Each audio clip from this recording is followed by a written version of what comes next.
Zaman-zaman ölkədə məmur qohumlarının özbaşınalığı haqqında çoxsaylı xəbərlər, iddialar, məlumatlar paylaşılır.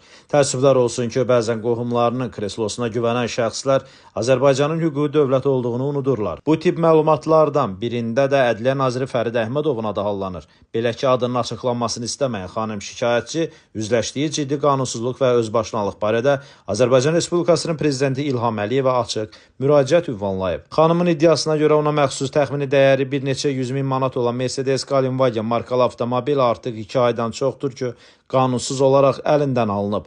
Hazırda maşının harada saxlanıldığı barədə ona heç bir məlumat verilmir.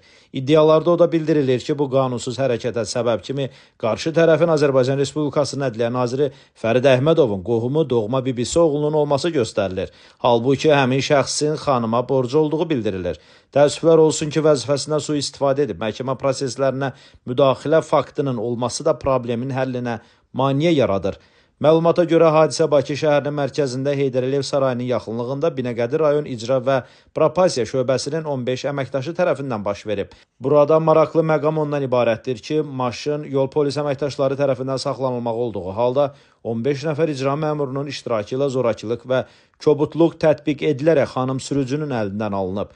Bundan əlavə maşın saxlanıldıqdan sonra Binəqədi rayon icra və propasiya şöbəsinə göstəriş verilir ki, maşının hərraca çıxarılması ilə bağlı apellyasiya şikayəti verilsin. Şikayətçi onda deyir ki, bundan əvvəl, yəni fevralın 13-də Binəqədi rayon məhkəməsi hərracın dayandırılması ilə bağlı qərar verib. İcra şöbəsi isə məhkəmənin bu qərarı ilə razılaşmayıb. Rəhbərliyin göstərişi əsasında apellyasiya şikayəti verib.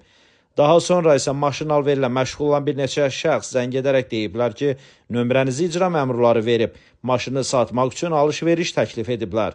Diqqət çəkən əsas məqam isə maşının tez tələsik satılmasına göstərişin verilməsidir. Görəsən, məqsəd nə olub? Yəqin ki, bu məsələyə də hüquqi qiymət veriləcək. Qeyd edək ki, şikayətçi məsələ ilə bağlı bir neçə dəfə rəsmi görüşlər keçirib. Şikayətçi bildirir ki, maşının həbsə qoyulan vaxt o icra baş idarəsinin rəisi Vidadi Məmmədovun yanına qəbula gedib. Lakin iddialara görə Məmmədovun göstərişi ilə şikayətçini vəkillə birlikdə otaqdan çıxardırlar ki, o bu işlərə baxmır. Məlumata görə Vidadi Məmmədov vətəndaşın şikayətini dinləməyib və bildirib ki, gedin dövlət yol polisinə müraciət edin. Xanımın sözlərinə görə daha sonra o Ədliyyə Nazirinin müavini mübariz Əhmədovla görüşüb və iradlarını bildirib. Amma heç bir nəticə əldə etməyib. Daha sonra Azərbaycan Respublikası Prezidentinin hüquq mühafizə orqanları və hərbi məsələlər üzrə köməkçisi Fuad Ələsgərovla görüşərək özbaşınalığı və qanunsuzluğu müzakirə edən şikayətçi qeyd edir ki, qəbuluna gedəndə Vidadi Məmmədov da otaqda olub. Fuad Ələsgərov şikayətçini dinlədikdən sonra Vidadi müəllimə